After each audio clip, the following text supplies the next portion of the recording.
4, 3, 2, 0. Good afternoon and welcome back to Nasdaq Trade Talks. We're coming to you live from the 2018 Options Industry Conference at Amelia Island, Florida. Joining me for this segment is Jim Toes. He's the president and CEO of the Securities Traders Association. Thank you very much for joining us today in Florida. Not a bad place to be. Not a bad place to be at all. All right, so let's get into this. There are several trade associations and consulting firms in the options space. What differentiates STA? Well, I think there are several areas. One is that we have a very long history, 85 years in existence. We were founded the same year that the Securities and Exchange Commission was founded. And our mission statement today remains very consistent with what it was back then. And that's just to engage the SEC on matters that impact our members. STA, our end user, our end buyer is really the individual. So that really does drive our agendas as far as education and career networking. We are business model agnostic, which enables us to kind of adapt more to changes in the industry, which has really contributed to our 85-year history, and we'll ensure that we have it around for another 85 years.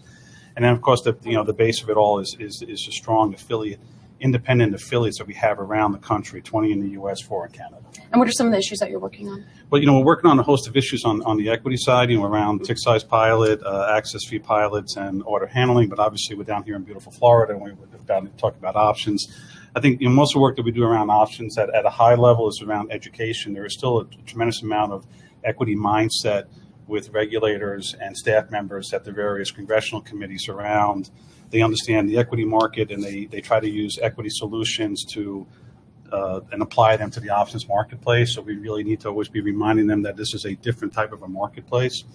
And we also need to educate the regulators and the staff members too around that options really are the only insurance policy that individual investors have on their portfolio. It's the only way that they can kind of protect themselves in drastic down moves is through trading in options. Well, you have an equities background. Using that, what makes you cautious on market structure within the options space and also optimistic?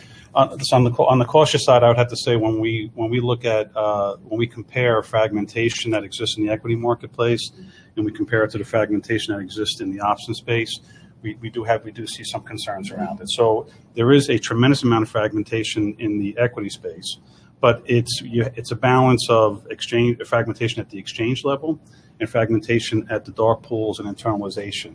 And there's a certain amount of checks and balances on the costs on that. So when we look at fragmentation in the options marketplace, while there is less when you look at it from holistically, like there aren't 40 dark pools, right? There aren't in the option space, but we do get concerned because the fragmentation is purely around the exchange fragmentation, and with that is a tremendous amount of cost involved. So we feel that the fragmentation that exists in the option space is kind of an unsustainable model long term. Right. On the positive side, where I think we're again comparing what we see in equities compared to in options, where I think when you look back back around the 2005, 2010, tremendous amount of money was spent by firms on technology after Reg NMS to make their markets faster and more efficient. And I think there is a tremendous amount of spending that has been done in the options marketplace around technology, which has contributed to the overall efficiencies of the marketplace as we saw back in February. All right. Well, thank you very much for joining me, OIC. We look forward to being on the ground with you at STA in October. All right.